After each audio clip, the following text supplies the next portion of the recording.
ગણપતિજીની ઉપાસના અને એનું ફળ. સંકટોમાંથી મુક્તિ મેળવવા માટે ગણપતિજીના અથર્વ શીર્ષમનો 1008 વાર પાઠ કરવો. આ પાઠ કરવાથી સંકટોમાંથી મુક્તિ મળે છે.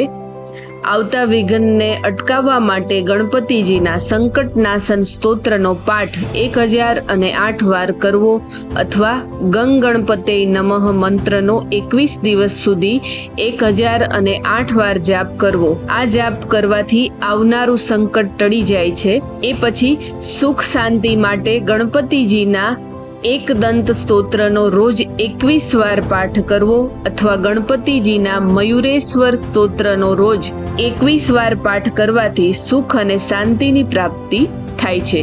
એ પછી ધન અને વૈભવ માટે ગણપતિજીના સંકટહરણ ગણેશ અષ્ટકમનો પાઠ કરવો અથવા એકદંત સ્તોત્રનો 21 દિવસ સુધી 21 વાર પાઠ કરવો. આમ કરવાથી ધન અને વૈભવની પ્રાપ્તિ થાય છે. આજીવિકા માટે ગણપતિજીના અષ્ટોત્તર નામાવલીનો રોજ 21 વાર પાઠ કરવો અથવા ગણપતિ અથર્વ શીર્ષમનો 1008 વાર પાઠ કરવો. આ રીતે પાઠ કરવાથી આજીવિકાની પ્રાપ્તિ થાય છે.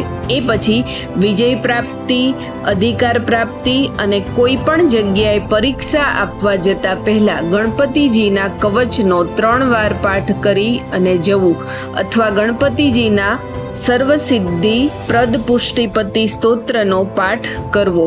વિદ્યા પ્રાપ્તિ, સંતાન પ્રાપ્તિ અને શાંતિ માટે ગણપતિજીના ગણેશ અષ્ટકમનો રોજ 21 વાર પાઠ કરવો અથવા ગણપતિજીના સંકટનાશન સ્તોત્રનો રોજ 21 વાર પાઠ કરવો. એના સિવાય ગણપતિ મહિમ સ્તોત્રનો પણ રોજ 21 વાર પાઠ કરી શકાય અથવા અથર્વ શીર્ષમનો પાઠ દરેક ચોથના દિવસે 21 વાર કરવાથી વિદ્યા, સંતાન અને શાંતિની પ્રાપ્તિ થાય છે. જય શ્રી ગણેશ.